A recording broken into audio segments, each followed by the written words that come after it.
I'm Andrew Emmons. I was the team captain of George Mason High School's team 14-18 this year. I was also the driver as well as mechanical specialist on our team this year. I'm Vladimir Uchin. I'm also a driver for the 14-18 robotics team. I was in charge of electronics and I was a big part of the programming.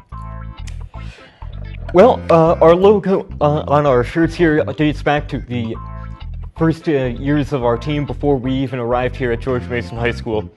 The specific logo also incorporates the basketball that was the game piece centered around the competition this year.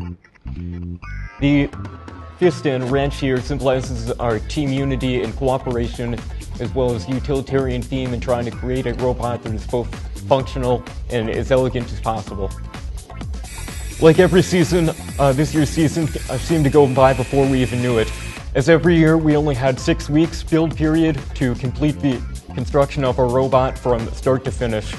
Scrambling every day after school and every hours we could on the weekend to try to come into school, rain or shine, and brainstorm, design, prototype, adjust our design again, and then finally complete and test our final design and try to give as much practice driving before we had to put it in our bag, seal it up, and then write down the number of the zip tie on it, and then put it away until the first competition. Well, it was a new team as always. The seniors had to leave, so we had to get adjusted to having a new group of members, a lot of new kids this year. It was also a very interesting task, shooting balls into baskets. Not only one basket, there's 4 different baskets, 3 different heights, and there's also a bridge in the middle where you have to balance. So right after kickoff started, we already quickly jotted down ideas and drew up different ways of how we're going to be playing it this year. And it started out a little slow paced, but then it quickly built on, and we went through about 6 different shooting mechanisms, very similar to the 2010 design.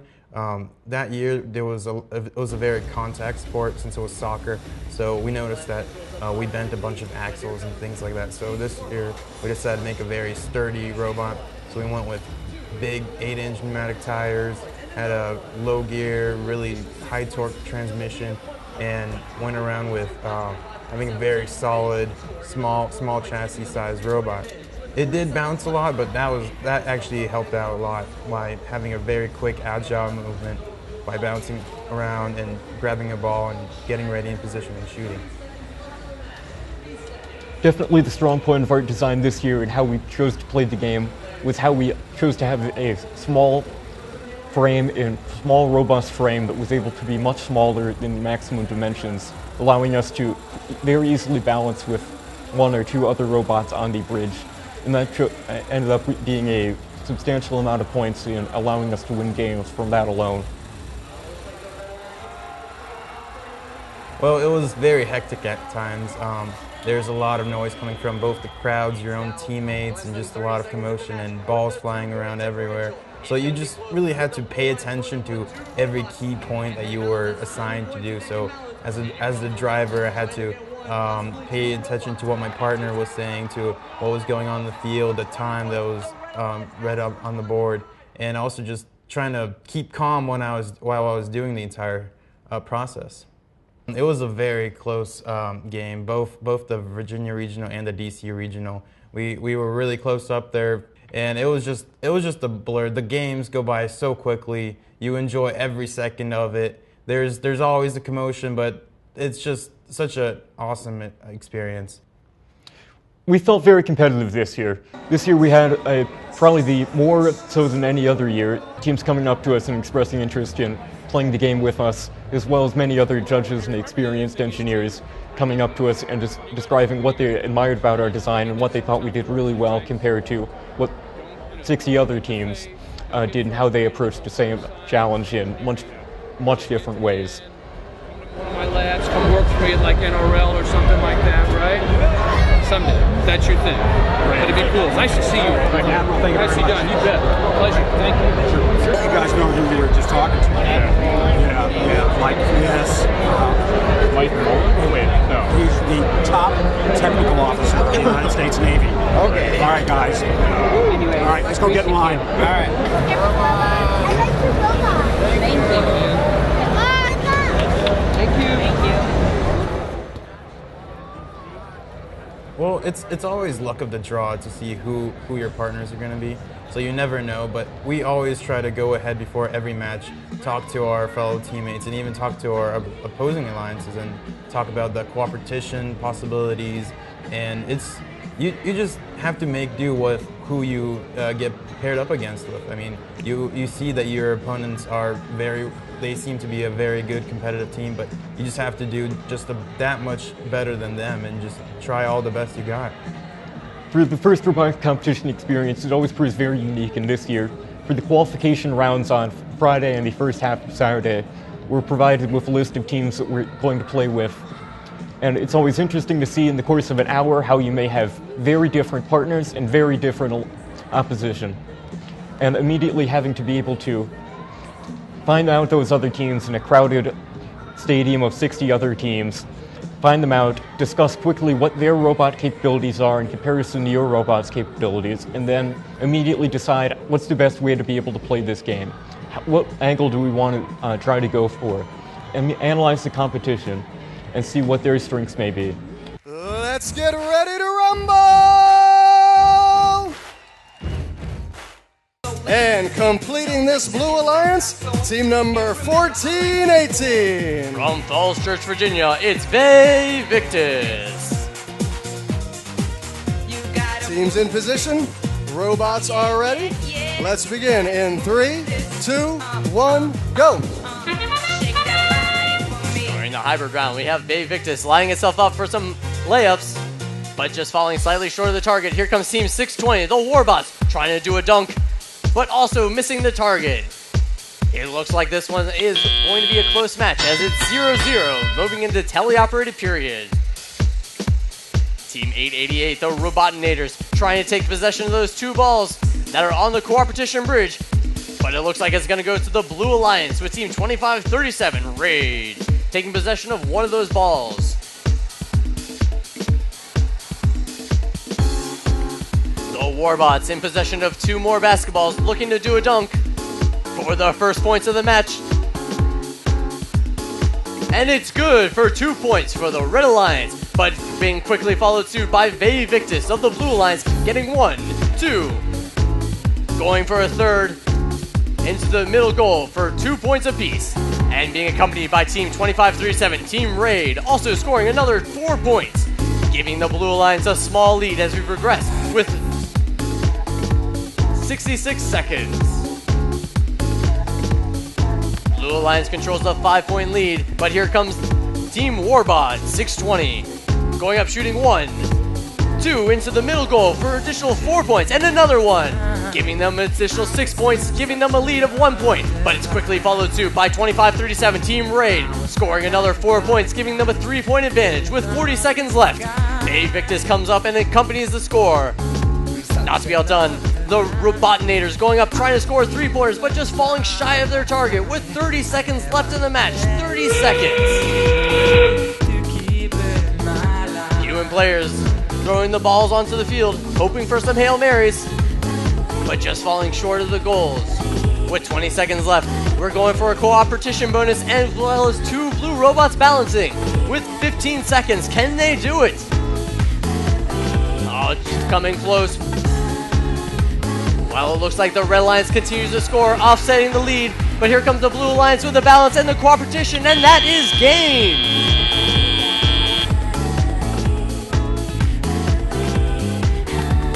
While the Red Alliance was able to score a few additional points at the end of the match, the Blue Alliance was able to park a robot and balance it, giving a score of 26-17 for the Blue Alliance.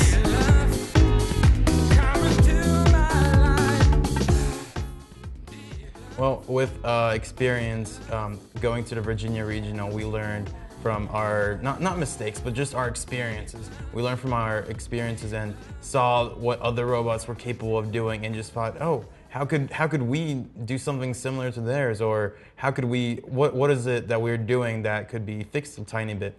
So we just focused on a different shooting mechanism, a different autonomous, for example. We decided to just go straight up, shoot 2 baskets, and just drive back without relying on any other sensors, more or less, because we just didn't have that much time to work on them, and they just didn't prove that effective in the end. So we just went off on the blank, just line it up correctly, just go for it, and it usually worked up most of the time, and in the end it proved to be very effective. Well, in terms of rankings, we try to ignore that for the most part on Friday until the end of the day and try to focus on how we can best play the games.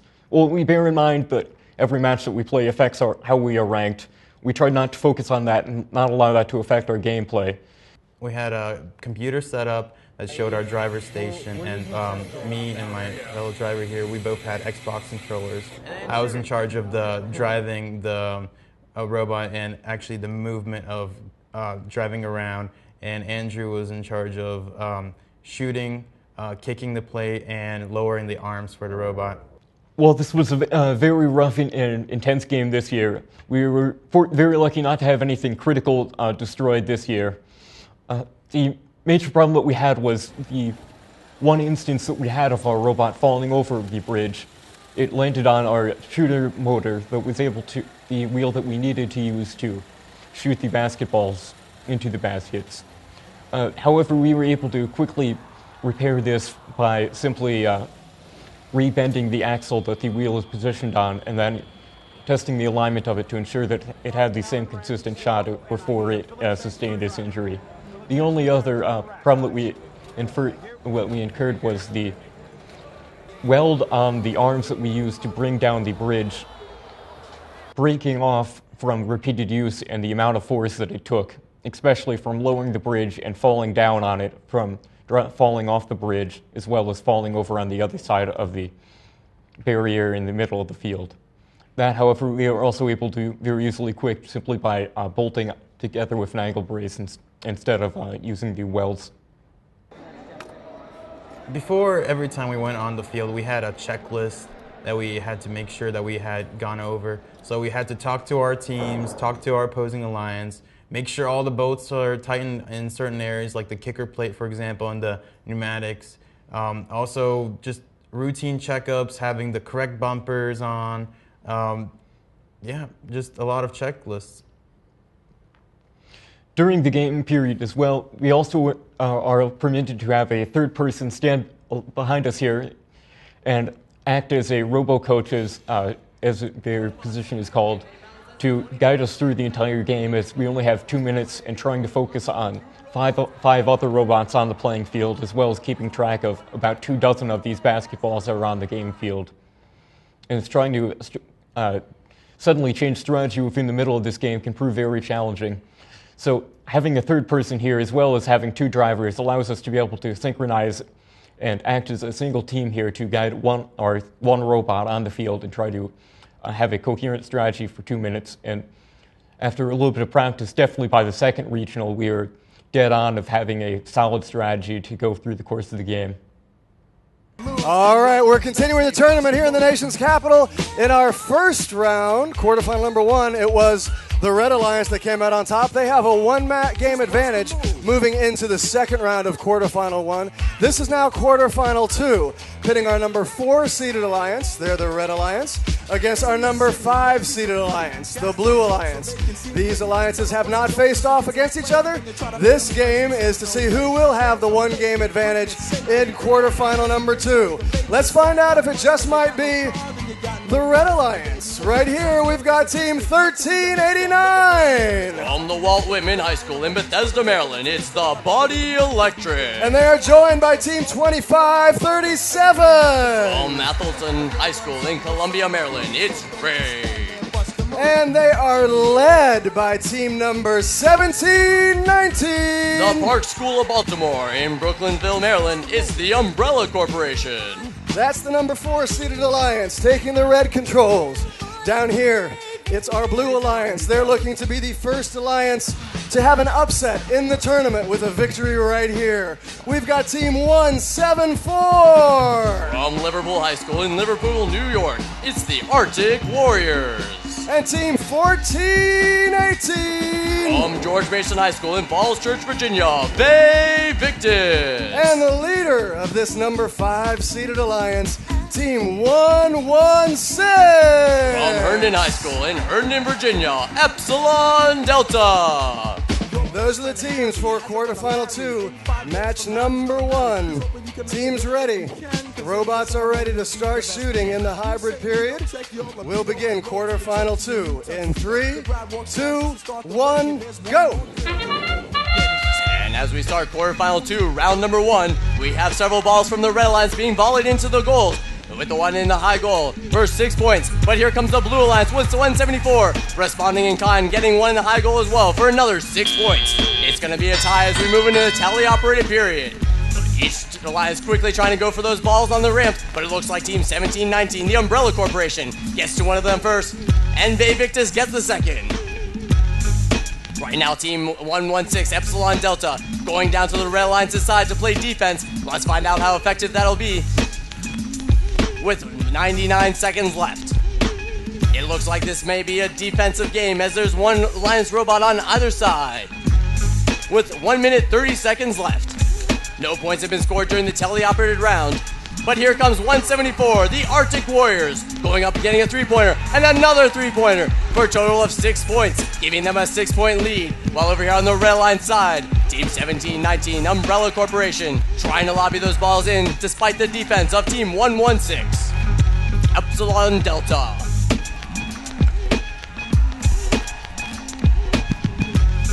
"60 seconds remaining in the match. 60 seconds.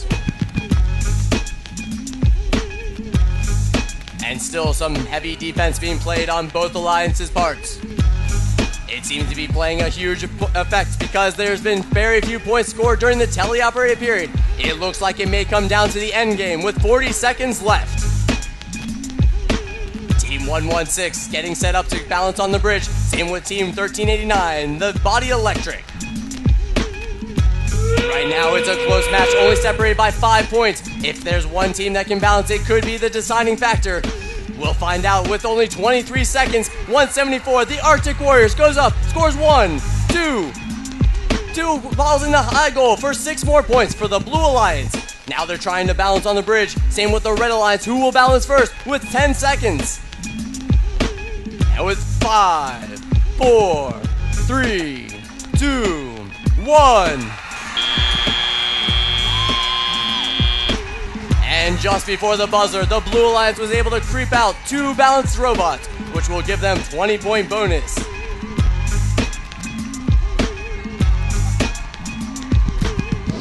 So the final results of qualification match round 1 goes to the Blue Alliance, a score of 42 to Red Alliance 7.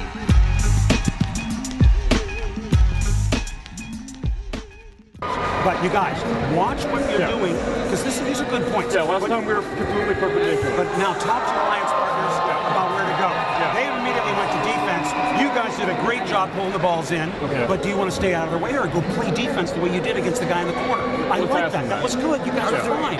But double check and see if there's anything else you want to do. Okay? The intensity of playing in such a giant arena is not lost on us behind the glass areas we are trying to quickly navigate during a 2-minute game.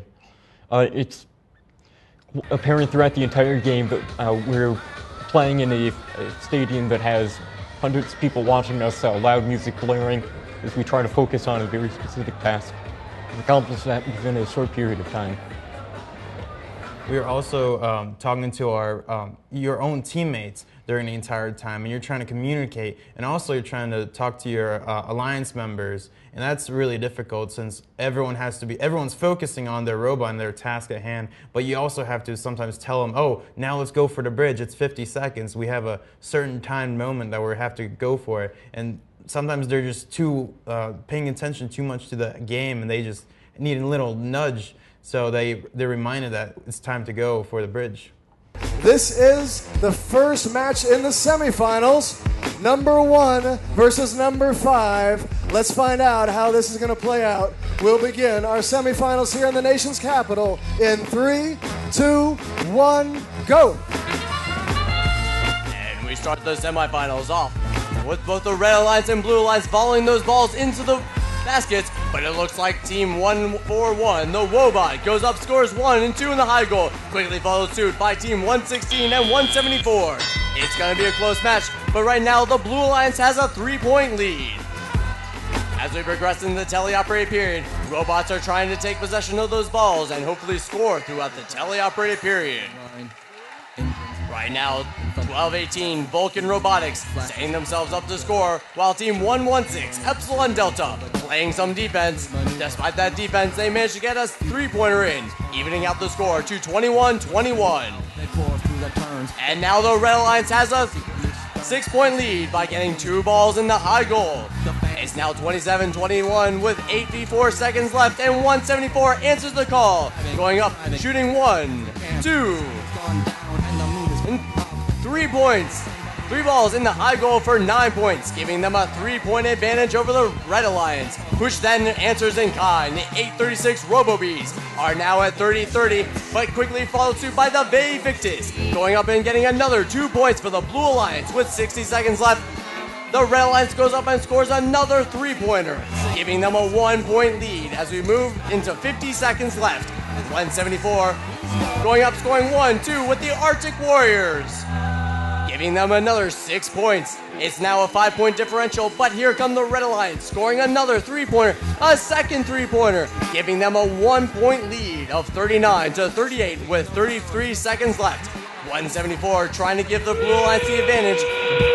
It's now less than 30 seconds in the match with the 2-point differential. It's going to be close with the Blue Alliance going up with 2 robots. And they balance, that's 20 points if they can balance. And here comes the Red Alliance trying to get 1, possibly 2 robots. 15 seconds left. The Blue Alliance balances for 20 points. The Red Alliance has to respond in kind. And the human player scores 1 into the low goal with 5, 4, 3, 2, 1. And at the last second, the Blue Alliance was able to score 1 point, which may have put them over the edge.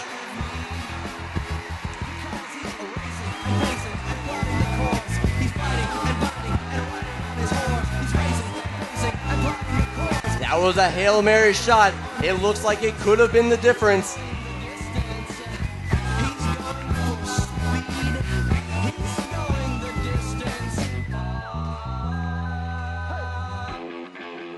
Right about now, the funk soul brother. Check it out now, the funk soul brother. Right about now.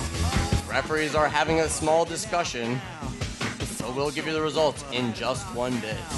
The funk soul brother. Check it out now, the funk soul brother. Right about now, the funk soul brother. Right about now, about now, about now, about now.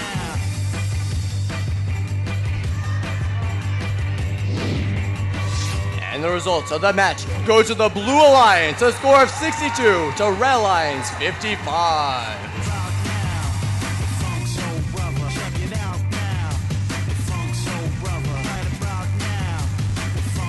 And so the Blue Alliance continues to show us that the underdog can take it. So they have a 1-match advantage here in the semifinals.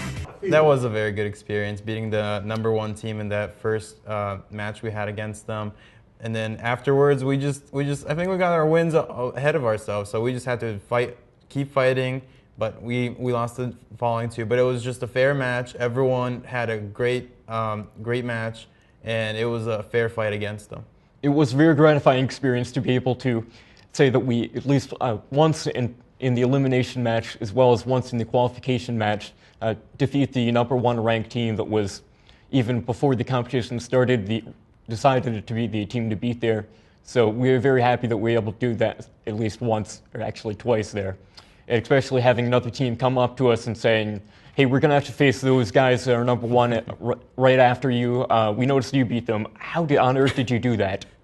It was very gratifying to know that not only did we work so hard on this robot, but also know that it was able to succeed in many ways where even other teams were excellent struggle with in different areas of the competition. Get over this, lad. Be okay. You got to do your magic one more time. You guys got to take that in. You got to get those points and snap it. The time is here. As soon as you get the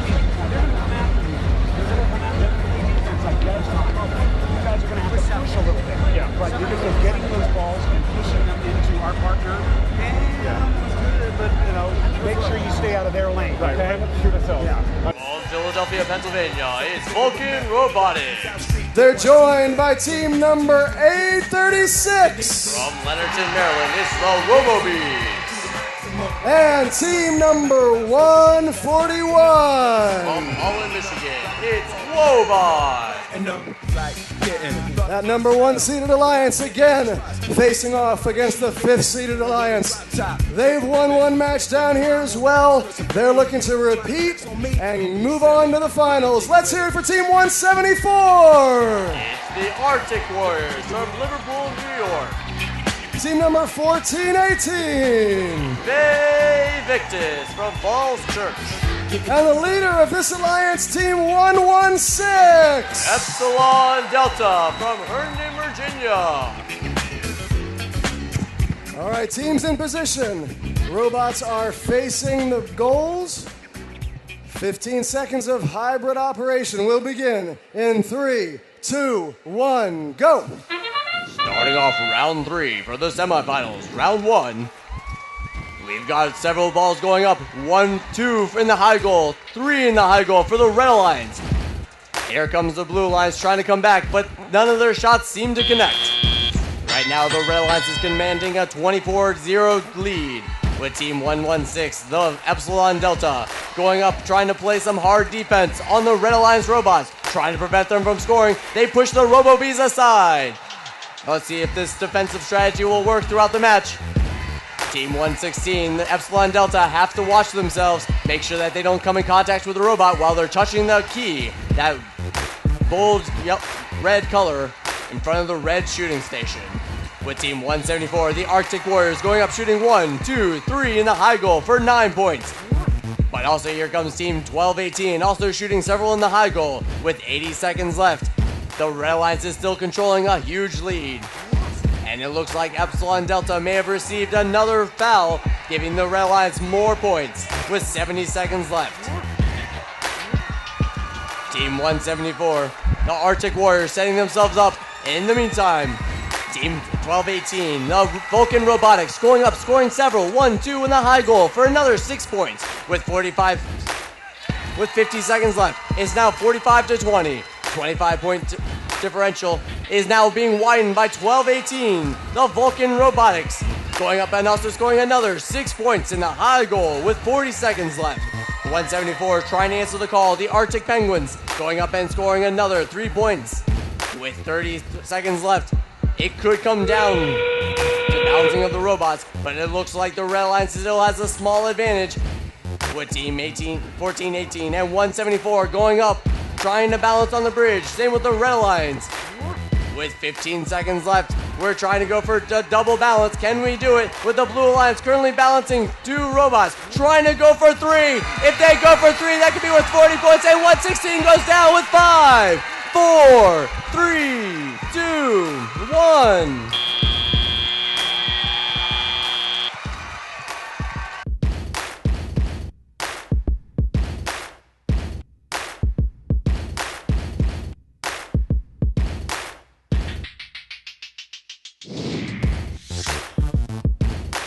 The results go to the Red Alliance with a score of 74 to Blue Alliance's 23.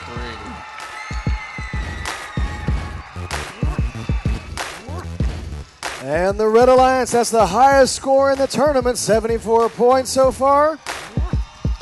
With that victory, they move on to the finals, but that also means that we have to say goodbye to 3 excellent teams. Let's have a round of applause for teams 174, 1418, and the captain of the number 5 Alliance, Team 116. Trying to fit 3 robots, each about 4 feet long, onto a 12 feet long plastic bridge is very challenging, as even with having 3 robots that are smaller than maximum dimensions, it's inevitable that that you're going to be incredibly close to hanging off of the bridge with the mandated bumpers on either side of the frame. However, we decided that even with the unlikely possibility of getting 3 robots to successfully balance on the bridge, because it is worth 40 points and a substantial amount of having only 1 to 3 points for each basket scored, So we decided to go for this risky maneuver of having 3 robots on a bridge at the same time. However, in the short period of time that we decided to do so, and becoming apparent at the end of the match that we need 40 points to be able to win, we were unable to do so. And while no robots had any terrible breaking as a result, we were unable to win the final match because of that. During the finals, the competition bridge has no meaning at all anymore, since you have already the chosen alliances, and this is the final matches. So so now it's just like deadly head-to-head sport of who's gonna win. So you're basically going for as many points possible and just risking that triple balance. I mean, every robot has a maximum of weight of 120 pounds, but some robots weigh less, some robots are right on the dot like we were, and so it's really a challenge and it's a risk, but it's sometimes a risk worth taking, but you have to time yourself, make sure you talk to your alliance members. We decided to do that at the last second. We just shouted at our alliance members, guys, go for the bridge, go for the bridge. And we just had to do it. It was a risk worth taking, but it's a risk, so. This elegant piece of plastic here is the trophy that we were awarded at the DC Regional Competition for gracious professionalism. Our next award is the Gracious Professionalism Award, sponsored by Johnson & Johnson, which celebrates outstanding sportsmanship and continuous gracious professionalism in the heat of competition, both on and off the playing field. At first, sportsmanship means playing fairly, playing with humility, helping others, and not allowing results to compromise or even drive your efforts. It's a high standard, and one that we are proud to report is one of the distinguishing features of the first robotics competitions. The judges would like to call your attention to an example of great sportsmanship exhibited here this weekend. This team showed gracious professionalism that reached beyond this event. In the weeks leading up to the competition, they worked alongside other teams, helping them to get ready for this event. While at the DC Regional, they repeatedly shared their spare parts with those in need and helped teams debug their software. This very friendly and helpful team has a great attitude and demonstrated propitius facilis. That is Latin for gracious professionalism. The Gracious Professionalism Award, sponsored by Johnson & Johnson, is presented to team number 1418. From George Mason High School in Falls Church, Virginia, it's They Victus.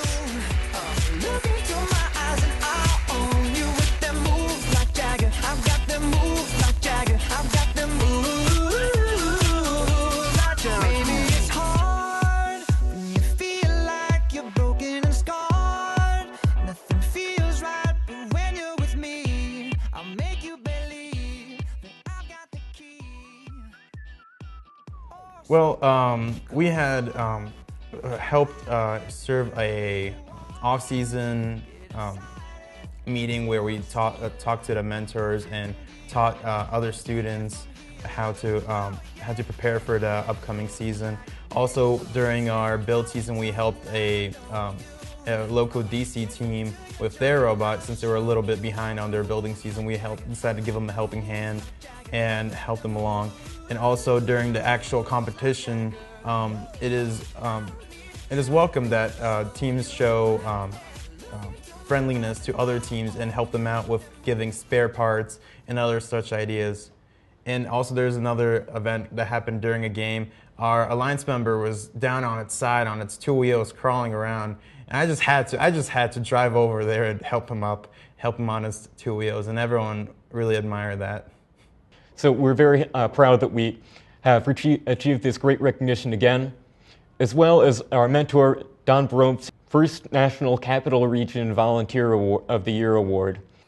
Today, we are recognizing a person who has given of his time and energy all year round to support and grow FIRST programs in the District of Columbia. This volunteer has participated in and led many FIRST initiatives and activities. He gives willingly to help our teams become the best that they can be, and he's committed to FIRST mission. His dedication to our teams, technical and logistical know-how, and no excuses attitude have made him an invaluable mentor, advisor, planning committee member, and event volunteer. He is definitely the man to see if you need pool noodle in the middle of winter. And that is why we are presenting the 2012 Volunteer of the Year Award to Don Brobst.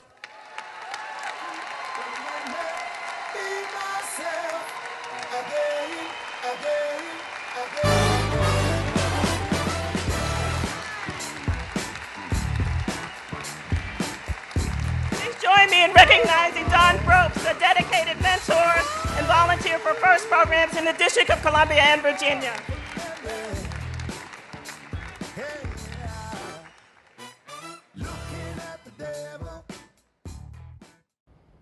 We'd also like to thank all of the hard work that our mentors have done for us, as well as the very generous support that our sponsors have offered us in allowing us to participate in this amazing experience year after year that always offers us such new opportunities and different ways to exhibit our strengths and find out what we still are able to learn after years of engaging in this competition. In addition to our mentors here, we'd also like to thank all the parents who have worked tirelessly in supporting all of the long hours that we've been putting in trying to get this robot to be a success. We'd like to thank all of our school administrators and teachers that supported us in this effort and all of the time and commitment that we've had to put into this project. And I'm going to lean over their shoulder because I wanted to say how much I appreciated these two seniors and what leadership they showed and how important it was for keeping this team together through, an amazing 2 events. It was, they came off the field soaking wet. It was an amazingly hard-fought kind of campaign, and these guys were true blue the whole way, and I want to thank you very much for all your commitment. Thank you. Thank you.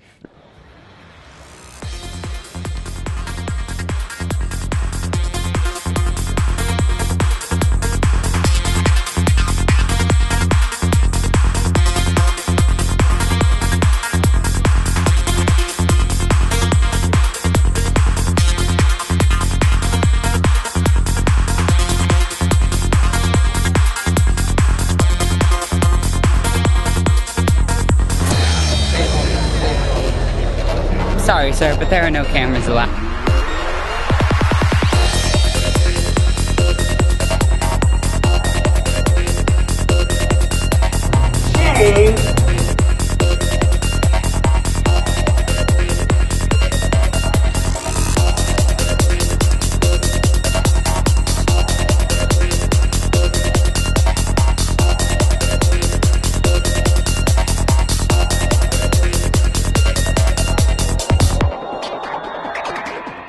That didn't add up.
That's a wrap. All right. Okay. All right.